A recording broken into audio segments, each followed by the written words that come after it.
Experiencing life as an undercover cop inside a cartel level 1 selection. You are 29 years old, a federal police officer, 2 years on the force, still unknown, based in Sao Paulo, assigned to the Organized Crime Division. You graduated second in your class from the Federal Civil Service exam, trained in Brasilia. Every course, every drill. Since returning, you've had one goal. Master the one skill federal police does better than anyone, destroy from within. But destroying from within requires someone willing to go in. One Wednesday afternoon, your boss calls you into his office. He closes the door, sets a folder on the desk, doesn't open it. He says there's an operation. Target, a Sao Paulo cell of the 1st Capital Command, a faction running cocaine between Brazil, Europe, and Africa. Federal police needs someone inside. Requirements, young, face unknown to the cartel, no public operational record, never appeared in a newspaper photo, never seen in any public setting. He says your name, asks if you're willing. You ask how long. He says he doesn't know, maybe a few months, maybe over a year. You ask about the wrist. He opens the folder, slides a photo across the desk. Another unit's undercover officer, blown 3 years ago in Campinas. You stare at the photo for exactly 3 seconds. Then you close the folder. You say yes. He says from this moment, you no longer exist. The federal officer who walks out that door will carry a different name, a different story, a different life. And you must believe that life more deeply than you ever believed your own. Level 2, construction. Prep time, 4 weeks. During this time, you cannot go home. You live in a federal police safe house deep in Sao Paulo state. 2 intelligence analysts at your side and 1 psychologist specialized in undercover operations. They build you from scratch. Your new identity, Rafael Sousa. Born in President Prudent. Father, a truck driver. Mother, a seamstress. You dropped out of law school in your 3rd semester, had to work to survive. A tattoo is added to your left arm, done specifically for this mission, at a federal police certified studio. The artist signed an NDA. You memorize every detail of Rafael Sousa's life, every single layer. Schools attended, teachers' names, streets you lived on, football team you supported, songs you listened to. Every detail is verifiable. Every detail built to survive interrogation. You learn a specific technique for lying, not from a memorized script,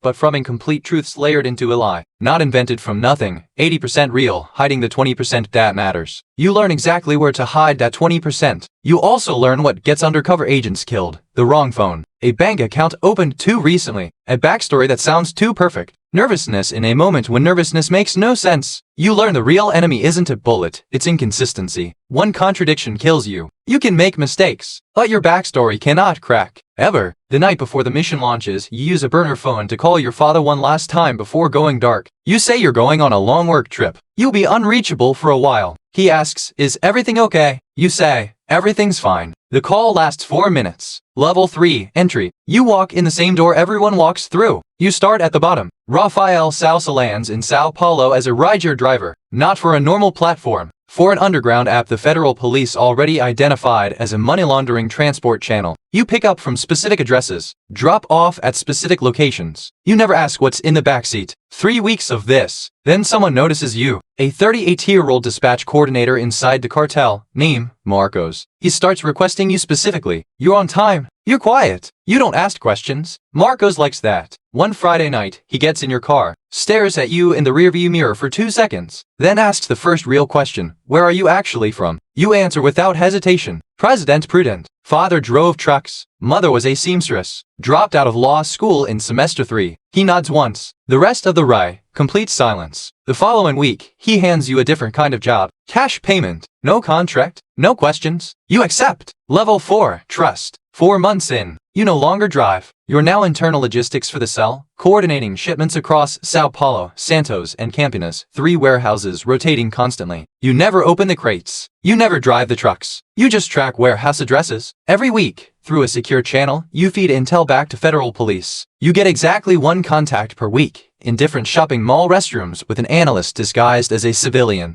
30-minute limit per meeting. You talk. He records. You leave first. Same mall is never used twice. You confirm the cell's connection to the port of Santos, cocaine pressed into the walls of soy containers shipped from Santos to Portugal. You identify the freight agent at the port. You map the money laundering route, real estate funneling cash back in. Federal police wants more. They want the top of the chain. Marcos isn't the top. He's just the middle. To reach the top, you need to climb higher. And to climb higher, Marcos must trust you with something beyond driving and moving cargo. You begin the slow, calculated process using the cold methodology the psychologist drilled into you over 4 weeks. Build the trust layer by layer. Every day, you live as Rafael Sousa, 16 hours of work, sleeping in an apartment rented under a fake identity by federal police. Eating, waking, sleeping, all of it processed through Rafael Sousa's mind. The 29-year-old federal cop who first walked in appears less and less. Rafael Sousa takes over more and more. You notice the shift happening. You're not sure if that's a good sign. Level 5, the test. 6 months in, Marcos tells you to meet him somewhere new. Not the office, not the warehouse. A high-rise apartment in the MoMA district. Wide open view. 3 strangers sitting in the living room. One of them, you recognize from pre-mission briefing files. You recognize him. You don't let that recognition reach your face. They tell you to sit. Then they start. Not routine questioning. A background check. Where exactly did you live in President Prudent? Street name. School number. The name of the food stall owner outside the school gate. You answer every question. Smooth as running water. Not fast. Not slow. The rhythm of someone actually remembering, not reciting. Then one of them pulls out a phone. Shows you a photo. Do you know this person? The photo shows a federal police officer. Not you. Someone from 6 months ago.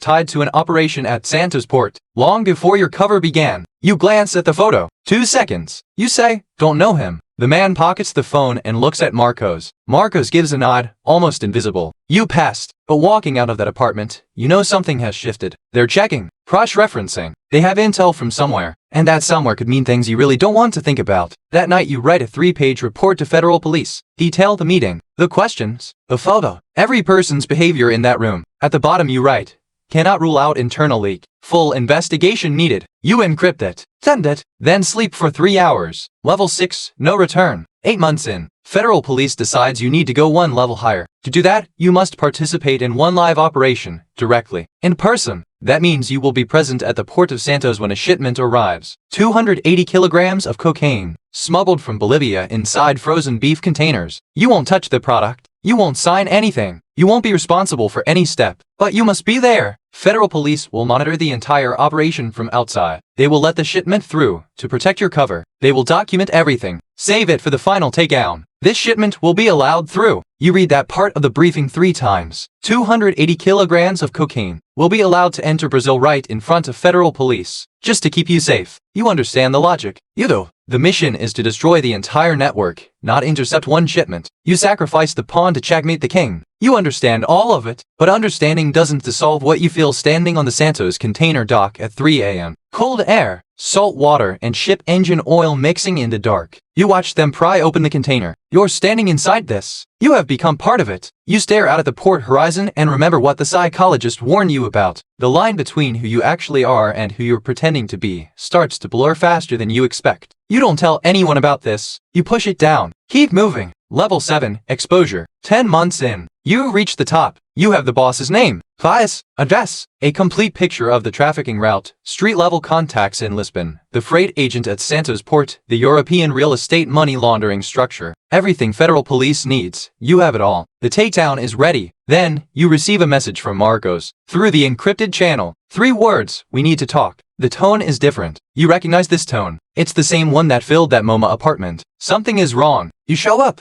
Marcos is alone at a bar in Iparanga. Yusuf. He orders 2 coffees. Waits until the server walks away. He places his phone face down on the table. Then says, someone told me you're a cop. You look directly at him. Eyes don't flinch. Breathing stays even. You don't blink at the wrong moment. You trained for exactly this moment. 10 months of preparation. All for this second. You ask, who told you that? He says, who said it doesn't matter. What matters is whether it's true. You pick up your coffee, take a sip, completely calm. You say, that's false. You know who's trying to destroy you. You can prove it. He stares at you for a long time. Then he picks up his phone, stands, drops 20 reais on the table, says, you have 24 hours to prove it. Then he walks out. You sit alone in the bar. Your coffee goes cold in front of you. You reach into your pocket, open the federal police encrypted channel. You type 4 letters. 4 letters that mean only one thing, emergency extraction. Level 8, exit. 6 hours later, you're sitting inside Sao Paulo Federal Police Headquarters. A windowless room. You put your uniform back on. You badge. Your real name. Your actual name. The operation concludes within the next 48 hours. Marcos is arrested Monday morning outside his apartment building. The boss is taken the same day. Sao Paulo Federal Police, Santos Division, and Interpol Lisbon execute simultaneous raids. 38 arrests total. The Santos port shipment, fully documented, becomes the key evidence. The Lisbon properties are frozen. The operation is a complete success. Your boss shakes your hand. calls it a model operation, says your name will go into an internal report as the benchmark for a successful covert mission. Internal report, not a press release, not a press conference, not a public commendation. You understand? That's how this works. You go home for the first time in 10 months. You open the door. Your father is sitting in the living room. He stands, says nothing, pulls you in. You notice he's aged a lot in these 10 months. Or maybe it's you who has changed,